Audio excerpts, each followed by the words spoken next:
एका बाजूला भाजप आणि मित्र पक्षांमध्ये श्रेयावरून वाद सुरू असताना मुंबईतल्या दादरमध्ये जाहिरातींवरून भाजप आणि मनसेमध्ये वॉर सुरू झालाय। शिवसेना भवनासमोरच्या कोहिनूर मिलच्या भिंतीवर मनसेची जाहिरात पुसून भाजपनं नवा वाद निर्माण केला।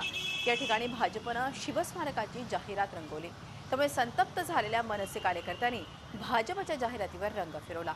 या जाहिरातीवर पंतप्रधान मोदींचाही फोटो होता, त्यावरही मनसेनं रंग फिरवून पुसण्याचा प्रयत्न केला। कोहिनूर भिंतीवर याआधी शिवसेना मनसे आपापल्या पक्षांसाठी भिंत रंगवायचे, मात्र आता भाजपने मोदी मुंबईत येणार असल्यानं याच भिंतीवर आपली जाहिरात रंगवल्यानं या वादात उडी घेतली आहे। एकूणच या संदर्भात अधिक माहिती घेऊयात। आपले प्रतिनिधी दिनेश दुखंडे आपल्या बरोबर आहेत। दिनेश, आपण बघतोय शिवसेना भवनासमोर एक प्रकारचा गोंधळ दिसतो आहे। कोहिनूर मिलच्या भिंतीवर मनसेची जाहिरात पुसून भाजपनं नवा वाद निर्माण केलाय। काय एकूण घटना जरा सविस्तर सांगा।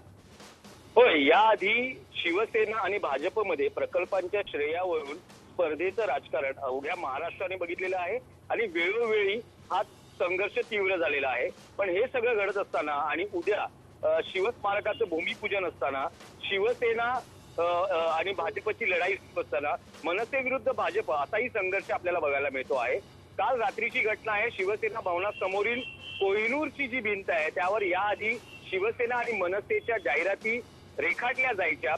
स्वतः बाळासाहेबांचाही या जाहिरातींवर फोटो असायचा आणि मनसेच्या जाहिरातीवर मनसे अध्यक्ष राज ठाकरे यांचा फोटो असायचा। मात्र काल रात्री भाजपच्या स्थानिक कार्यकर्त्यांनी जे विधानसभेचे उमेदवार होते विलास आंबेकर यांच्या नेतृत्वाखाली ही भिंत पांढऱ्या रंगाने स्वच्छ करण्यात आली आणि त्यावर भाजपची जाहिरात, पंतप्रधान नरेंद्र मोदी यांचा फोटो आणि विविध प्रकल्पांच्या भूमिपूजनाचा एकूण मजकूर या जाहिरातीवर रेखाटण्यात आला आणि त्यामुळे नवा वाद निर्माण झालेला आहे। या जाहिरातीला मनसेने आक्षेप घेतला आणि सकाळी मनसेच्या कार्यकर्त्यांनी पंतप्रधान नरेंद्र मोदी यांचा फोटो असलेल्या या जाहिरातीवर पांढरा रंग फासलेला आहे। त्यामुळे या शिवसेना भवनाच्या परिसरात वातावरण तणावग्रस्त आहे।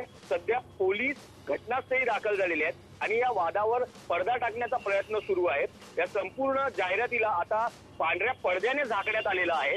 मनसेची मागणी आहे की ही जाहिरात आमची पुसून टाकण्यात आली, तशी भाजपची जाहिरात पुसावी आणि इथे पांढरा रंग असावा। त्यामुळे दोन्ही बाजूचे कार्यकर्ते आक्रमक आहेत। मात्र घटनास्थळी पोलीस असल्यामुळे कुठलाही अनुचित प्रकार अद्याप घडलेला नाहीये। मात्र दोन्ही बाजूचे कार्यकर्ते एकमेकांविरोधात दिनेश, एकूणच प्रकरण काय होतं ते कळलं। धन्यवाद ही माहिती दिल्याबद्दल। दिनेश दुखंडे आपले प्रतिनिधी आपल्या बरोबर होते।